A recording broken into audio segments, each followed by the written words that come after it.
L'histoire commença par une vision héritée de mon père. Lorsqu'il me fit part de ce fardeau, je pris soin de réunir les différents artefacts indispensables à l'accomplissement de ma quête. Esquisser l'arène d'un affrontement millénaire où jusqu'à la mort, le dragon et le scorpion se feraient face. En assemblant à la hâte ces différents fragments, je tissais une toile qui bientôt deviendrait le champ de ruines d'un duel épique. Sous l'assaut des coups de crayon, la vengeance du feu destructeur du reptile cherchait à consumer le poison insidieux du scorpion qui lentement putréfiait les chairs. La colère de l'aiguillon brandi par l'arachnide paraissait inépuisable, et son agilité était telle qu'elle ne semblait jamais faillir. Il affrontait avec bravoure les puissantes griffes du dragon, tranchantes comme la foudre qui déchirait les cieux. Des cieux qui, face à l'ampleur du désastre, faisaient plutôt grise mine. Chacun étant martyr à sa propre cause, je m'efforçais de mettre une légère teinte de lumière sur les couches les plus sombres de cette atmosphère chaotique. Je mis à mal le paysage, le retranchant dans une ambiance si ténébreuse qu'elle repoussait les limites de la désolation artistique. Une lutte ancestrale où je peinais à contenir les menaces d'une scène sans relief ni profondeur, comme celle d'un décor manquant de contraste. Les deux guerriers se regardaient, péniblement figés dans l'attente du massacre dans lequel ils allaient œuvrer. Comme si l'horreur qui allait suivre surpassait de loin toutes les atrocités jamais dépeintes dans l'histoire de l'art. Alors que les nuances du ciel orageux se renforcent, comme pour remettre une couche intensifiant la douleur de ce drame, les montagnes lointaines se dessinent, avec une telle beauté que nul mot ne pourrait les décrire. La violence des attaques du scorpion semble avoir tuméfié le visage autrefois majestueux du dragon. La fureur du dragon semble reprendre vie sur le granit obscur de son monolithe usé.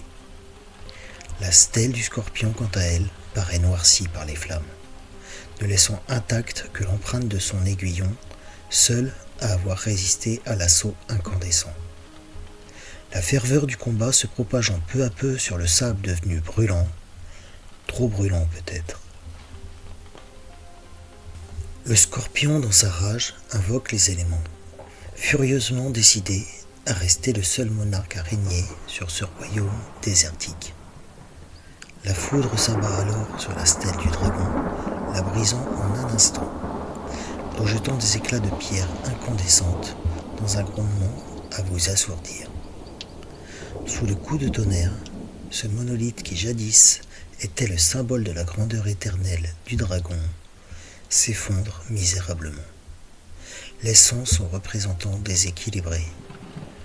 Mais cela ne fait qu'exacerber sa rancune.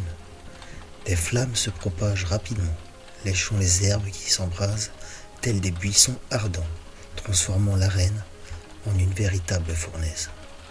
Le granit ainsi fondu ne témoigne que d'un unique commandement. Tu ne défieras point le scorpion. Le souffle du vent caresse la scène d'un coup de pinceau maîtrisé. Balayage léger qui vient retrancher les braises mourantes au coin inférieur de l'arène. Comme si le sable éprouvé par les combats se parait des ombres du crépuscule.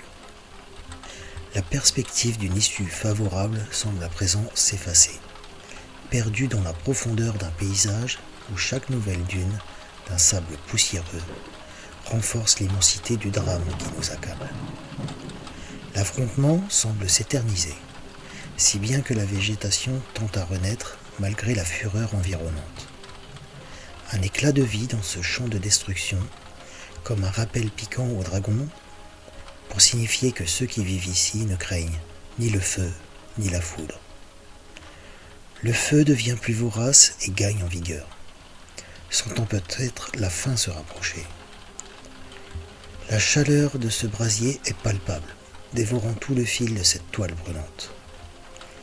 Comme des statues, le dragon et le scorpion restent de marbre face à la férocité du combat. On perçois la rage dans leurs gestes, la détermination dans leur posture.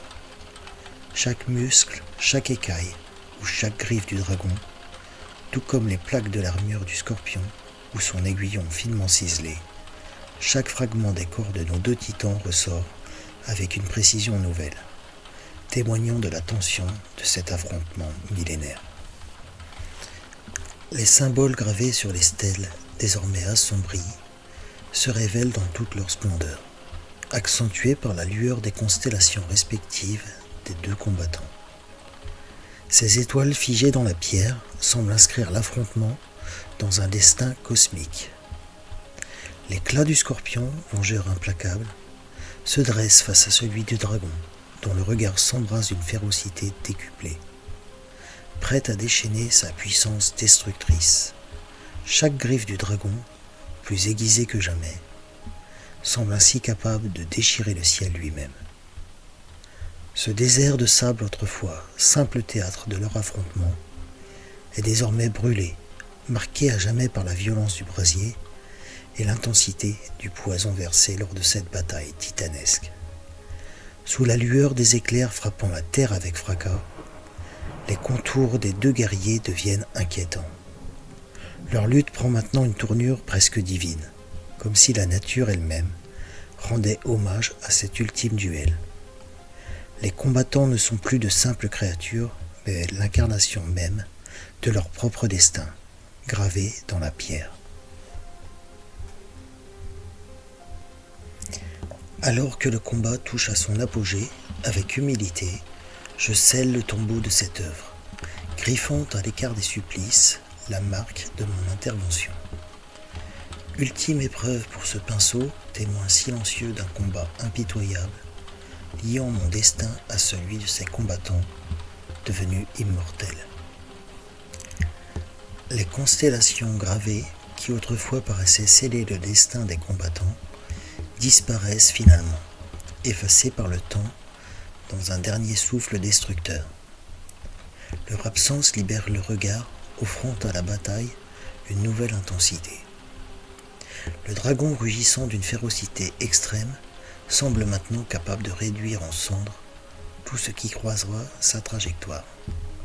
De l'autre côté, cet implacable prédateur millénaire déploie avec fierté ses chélicères menaçantes, comme la promesse d'une destruction imminente. Ainsi, dans l'éclat de leur affrontement, nous apprenons que même les plus puissants doivent affronter leur destin.